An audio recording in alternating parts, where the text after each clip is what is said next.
Class 10th आप सभी अपने अपने सपनों को पूरा करने के लिए पूरी शिद्दत से मेहनत करने के लिए तैयार हैं। इसके लिए हम लेके आ रहे हैं class 10th chemistry syllabus overview.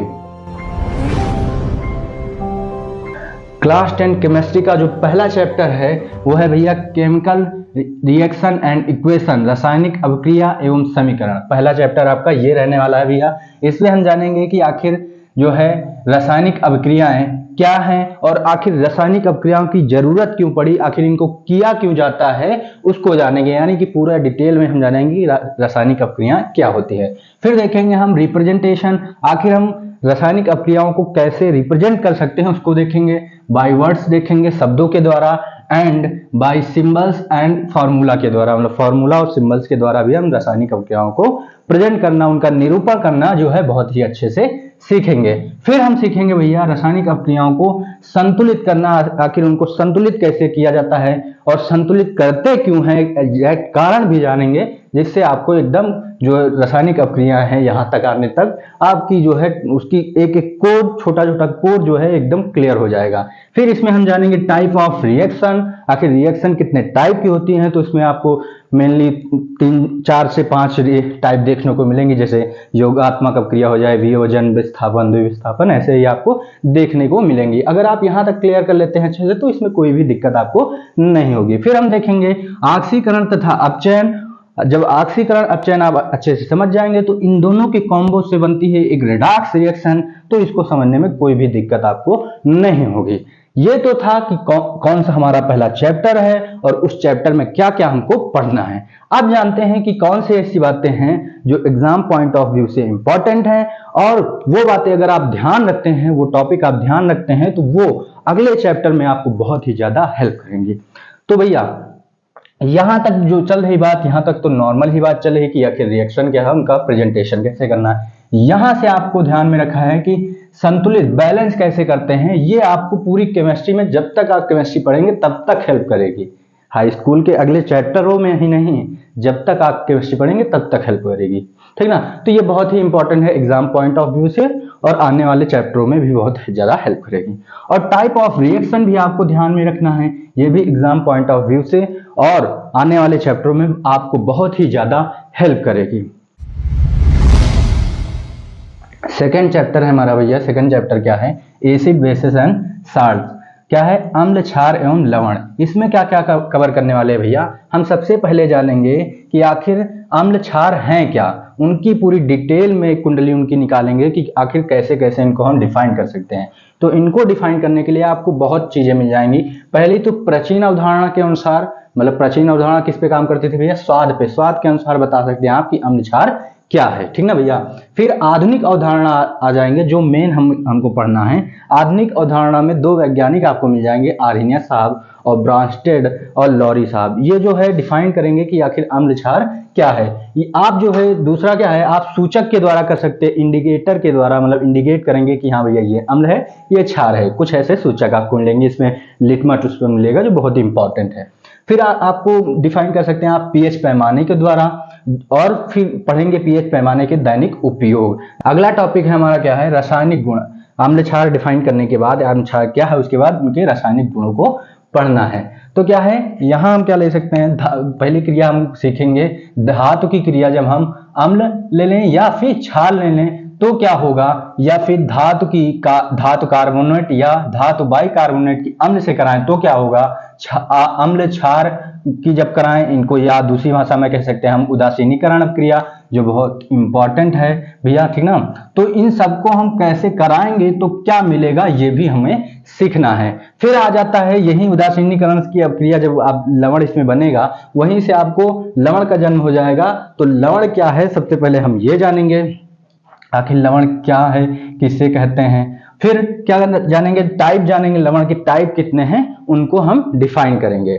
यहां तक आपका चैप्टर जो है नॉर्मली चलता रहेगा। फिर आ जाएंगे कुछ स्पेसिफिक कंपाउंड आ जाएंगे, उनके बारे में हमको नॉलेज लेनी होगी। पहला है क्या है? विरंजक चूर्ण। दूसरा है बेकिंग सोडा, जिसे हम खाने का सोडा भी कहते हैं। मम्मी से पूछना कि मम्मी बेकिंग सोडा किसे कहते हैं, तो वो बताएंगे आपको। धामन सोडा, ये वही है भैया जिसको निरमा कहते हैं। धोने के काम में लेते हैं वही है। फिर प्लास्टर ऑफ पेरिस, ये वो है जो हाथ टूट जाता है तो प्लास्टर चढ़ाया जाता है व्हाइट व्हाइट, उसी के बारे में हमको जानना है। इसमें इन चारों के बारे में क्या कौन कौन सी बातें हमको जानना है, इनका निर्माण सीखना है, भौतिक गुण जानने हैं, रासायनिक गुण जानने हैं और उपयोग जानने हैं। इन सारी चीजों को बहुत ही अच्छे से हम क्रिस्टल क्लियर करेंगे जब हम स्टार्ट करेंगे क्लासेस, ठीक ना भैया।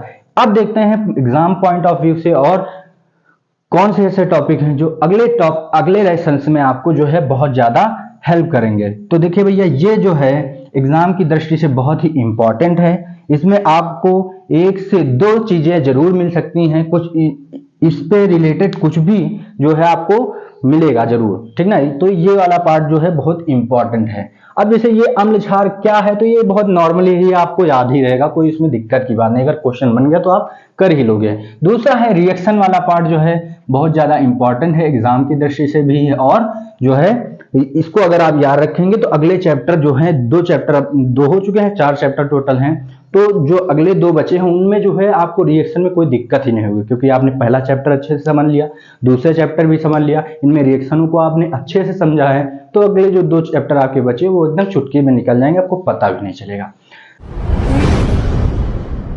तीसरा चैप्टर है हमारा भैया, तीसरा चैप्टर क्या है हमारा, मेटल्स एंड नॉन मेटल, धातुएं एवं अधातुएं। ये चैप्टर हमारा तीसरा रहने वाला है। इसमें हम देखेंगे कि आखिर धातुएं अधातुएं क्या हैं, इनकी ये कैसे जो है बनी, कैसे क्या होता है, ये सब कुछ जानेंगे। फिर हम जानेंगे भौतिक गुणों के बारे में। भौतिक गुण में कुछ पॉइंट्स होंगे जिसमें हम बात करेंगे।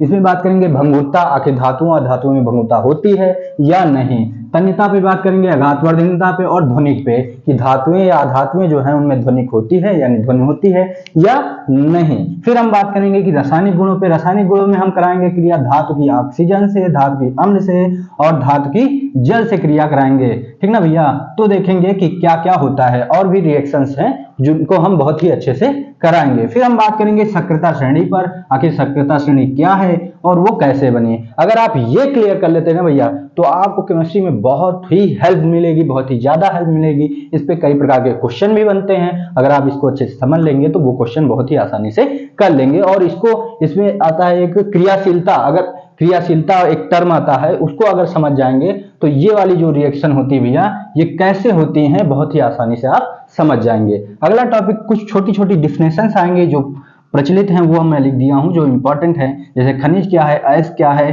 भर्जन और निस्तापन, ये सब क्या है, छोटी छोटी ऐसे डिफिनेशन आपको देखने को मिलेंगे। फिर लास्ट में आ जाएंगे हम धातु निष्कर्षण, या इसको आप कह सकते हैं धातु कर्म। इसमें हम सीखेंगे कि आखिर धातु को निकालने के लिए क्या क्या कर्म करने पड़ेंगे, क्या क्या काम करना पड़ेगा, वो हम सीखेंगे। धातु को शुद्ध करने के लिए क्या क्या हमको करना पड़ेगा। ये चैप्टर आपको कहीं कहीं कई अलग अलग नामों से मिल सकता है, हो सकता है धातु एवं धातु कर्म नाम से मिले, और भी नाम हो सकते हैं, तो हमें नाम से नहीं फर्क पड़ना चाहिए, हमें ये देखना है कि इस चैप्टर में क्या क्या हमको कवर करना है। अगर हम एग्जाम पॉइंट ऑफ व्यू से बात करें तो देखिए रिएक्शन तो आपको इंपॉर्टेंट ही है, तो रिएक्शन आपको करना ही है, और ये आपको अगले चैप्टर में भी हेल्प करेंगे, ठीक ना भैया। अगर आपने 2 चैप्टर अच्छे से कवर किए हैं तो इस वाले पार्ट में आपको कोई दिक्कत नहीं होगी। आज जैसे आपने देखा होगा, ये धातु की जब हम अम्लों से क्रिया कराए, पहले चैप्टर में भी कराए थे, सेकंड में भी कराए, और धातु की जल से भी आपको वहां मिली थी, ठीक ना। तो मतलब सारी जितनी भी आप यहाँ करा रहे हो, सारी पहले और दूसरे में आपको मिल चुकी हैं, तो यहाँ कोई भी दिक्कत आपको नहीं होगी अगर आपने फर्स्ट और सेकंड चैप्टर को अच्छे से कवर किया है। फिर इसमें आ जाता है जैसे सक्रियता श्रेणी को भी हम देख लेंगे, एग्जाम पॉइंट ऑफ व्यू से जो है इंपॉर्टेंट है, इस पे क्वेश्चन बन के आते हैं ना भैया, तो ये जो है इंपॉर्टेंट है। फिर ये छोटी छोटी डिफिनेशंस देख लेंगे, ठीक ना भैया, और धातु कर्म भी कभी कभी आ जाता है, ठीक ना। तो और ये जो है ये तो नॉर्मल बातें हैं, कोई इसमें इतनी खास बात नहीं है। इस प्रकार जो है आप बहुत ही अच्छे से चैप्टर को जो है कवर कर सकते हैं, और कौन कौन सी इसमें बातें हैं अपने माइंड में रख सकते हैं, इस चैप्टर में क्या क्या हमको कवर करना है। केमिस्ट्री का चौथा चैप्टर भैया हमारा क्या है, carbon and its compound, carbon तथा इसके यौगिक। अभी तक जो हमने 3 चैप्टर कवर किए थे वो थे भैया इनऑर्गेनिक केमिस्ट्री। ये जो चैप्टर है ये है ऑर्गेनिक केमिस्ट्री का। इसमें हम बात करेंगे कार्बन के यौगिकों पर, कार्बन के यौगिक कैसे क्या हैं उनके बारे में पूरी डिटेल जानकारी लेंगे। हम उस पर बात करेंगे कार्बन की चतुस्संयोजकता के बारे में, अब उनके अपरूपों के बारे में और छोटी छोटी बातें होंगी जो कार्बन के ऊपर होंगी, उन सारी बातों को क्लियर करेंगे। और भैया इसमें जो हम कवर करेंगे वो कार्बन के दो कंपाउंड जो बहुत ही इंपॉर्टेंट है, वो क्या है, एथेनॉल और एथेनोइक अम्ल। इन पर हम बात करेंगे, इस पे हम बात करेंगे इनका निर्माण, उपयोग, भौतिक गुण, रासायनिक गुण, सब कुछ एकदम बढ़िया से इन दोनों कंपाउंड को क्लियर करेंगे। फिर आगे आ जाएंगे, हम देखेंगे हाइड्रोकार्बन क्या है, उनके टाइप क्या है, हाइड्रोकार्बन क्या है और उनके टाइप क्या है। अगर ये क्लियर कर लेते हैं तो जो आपको कंपाउंड मिलेंगे, जो नाम मिलेंगे जैसे एथेनॉल, मेथेनॉल, ये सब कौन कौन से कैटेगरी में कैसे आते हैं, तो आप उनको इजिली डिफाइन कर पाएंगे अगर ये टॉपिक आप अच्छे से कवर करते हैं। फिर आ जाते हैं हम आगे, तो साबुन तथा अपमार्जक टॉपिक मिलेगा, जो आप साबुन यूज करते हैं एक्चुअली वो कैसे काम करता है, कैसे बनता है, सब कुछ एकदम डिटेल में जानेंगे, ठीक ना भैया। फिर आ जाएंगे अगले, आगे बढ़ेंगे तो हमको मिलेंगे कुछ रिएक्शन जो है दहन अपक्रिया, योगात्मक अपक्रिया और प्रतिस्थापन अपक्रिया। इसमें आपको कोई भी दिक्कत नहीं होगी क्योंकि आगे आपने बहुत ही अच्छे से रिएक्शंस को 3 चैप्टर तक सीखते हुए आ रहे हैं, तो इसमें कोई दिक्कत नहीं होगी, इतनी सा भी दिक्कत नहीं होगी, ठीक है भैया। फिर आएगा सबसे इंपॉर्टेंट टॉपिक भैया, जो एकदम हॉट टॉपिक है, वो क्या है, आईयूपीएसी। आखिर आईयूपीएसी क्या है, कैसे है, उनका नेमिंग सीखेंगे बहुत ही अच्छे से। अगर आप आईयूपीएसी अच्छे से सीख जाते हैं तो ऑर्गेनिक कंपाउंड जो आपको है उनकी नेमिंग करने में आपको कहीं भी कुछ भी दिक्कत नहीं होने वाली है। आप बहुत ही आसानी से ऑर्गेनिक कंपाउंड के फॉर्मूले और उनका नाम याद रख सकते हैं अगर आईयूपीएसी को आप अच्छे से समझ जाते हैं। ये तो था चैप्टर का ओवरव्यू कि क्या क्या हमको टॉपिक कवर करने हैं। अब हम जानेंगे कि एग्जाम पॉइंट ऑफ व्यू से और ऐसे टॉपिक जो हमको आगे केमिस्ट्री में हेल्प करेंगे वो कौन कौन से हैं। तो देखिए एग्जाम पॉइंट ऑफ व्यू से आप जो है ये दोनों इनके जो कार्बन के दोनों यौगिक हैं इनको ध्यान में रख सकते हैं। हाइड्रोकार्बन जो है भैया ये एग्जाम की दृष्टि से इतना इंपॉर्टेंट नहीं है, लेकिन ये जो है अगर आप इसको अच्छे से क्लियर कर लेते हैं तो केमिस्ट्री में आपको बहुत ही ज्यादा हेल्प करेगा भैया, बहुत ही ज्यादा। समझिए अब फिर है साबुन जो है तथा अपमार्जक, ये भी आपको जो है एग्जाम पॉइंट ऑफ व्यू से ये आपका इंपॉर्टेंट है भैया, एग्जाम पॉइंट ऑफ व्यू से आपका ये इंपॉर्टेंट है। फिर ये रिएक्शंस आ जाएंगे, इसमें अगर आ भी गया तो आप कर ही लोगे, कोई दिक्कत की बात नहीं है, ठीक ना। दहन अपक्रिया जिसमें ऑक्सीजन से क्रिया कराई जाती है, तो अभी तक आप ऑक्सीजन और अम्ल क्षार सबसे कराते ही आ रहे हो, तो इसमें कोई भी दिक्कत नहीं होगी। सबसे इंपॉर्टेंट है भैया एग्जाम पॉइंट ऑफ व्यू से और आपकी लाइफ में अगर आप केमिस्ट्री है अगर सबसे इंपॉर्टेंट है भैया, अगर आपकी लाइफ में केमिस्ट्री रहेगी तो IUPAC exam point of view से भी, और आपकी लाइफ में अगर केमिस्ट्री रही तो उसको स्ट्रॉन्ग करने के लिए, उसमें हेल्प करने के लिए भी आईयूपीएसी बहुत इंपॉर्टेंट है।